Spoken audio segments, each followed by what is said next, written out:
And tonight, some local homeowners are set to make thousands by renting out their homes for Super Bowl weekend. But what if you live in a place that doesn't allow you to do that? Team 12's Michael Doudna joins us to look into the potential consequences of just trying to make some money. Michael? Yeah, guys, I mean, if you're in one of these situations, you've probably already thought about it. Can I rent out my home? Could I get away with it?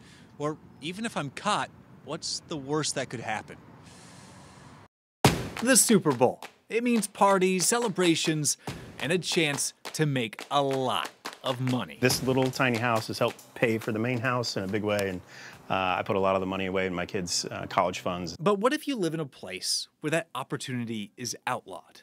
And what if you decide to cheat? You're putting yourself at the mercy of your landlord. George Finn is a real estate attorney at Rose Law Group, and he walked us through what is the worst that could happen. It really depends on which municipality you're in, which city, which town. In cities like Scottsdale, Mesa, and Peoria, there are hotlines that people can call about unlicensed rental properties. Hello, thank you for calling the short-term rental hotline. And if you get caught, you pay a fine. In Scottsdale, it's at least $1,000, 4 times more than the cost of a license. The city of Mesa just set up their system and hopes the threat of potential penalties leads to compliance. We're hoping that people will just come in and get compliant and we don't have to fine anybody. And if you live in an apartment, you wouldn't be violating an ordinance but your lease, which actually could be far worse. So that could lead to an eviction. While fines are more likely, a violation of your lease leaves landlords with the option to kick you out. And finally, HOAs. Finn says HOAs exist in more of a gray area. What they can do is impose fines that are reasonable to prevent the action from happening in the future.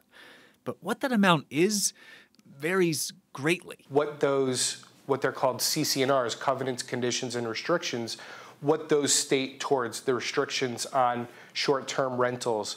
In the end, trying to make more money could end up costing you. The question is if it's worth the risk. Of course, the big question remaining is that how would anyone know if it's not your friends or family that are in town and that you're actually trying to rent out your place? And that situation is going to depend on your specific situation yourself. If you live in an apartment complex like I do, I actually talked to my apartment complex, they say they're going to have staff checking VRBO and Airbnb to see if anyone's trying to violate their lease. If you live in a city like Scottsdale, well, they have a hotline like you heard in the story. And HOAs, well, they have your neighbors that could potentially report you. We're live in Phoenix. Michael Doudna, 12 News.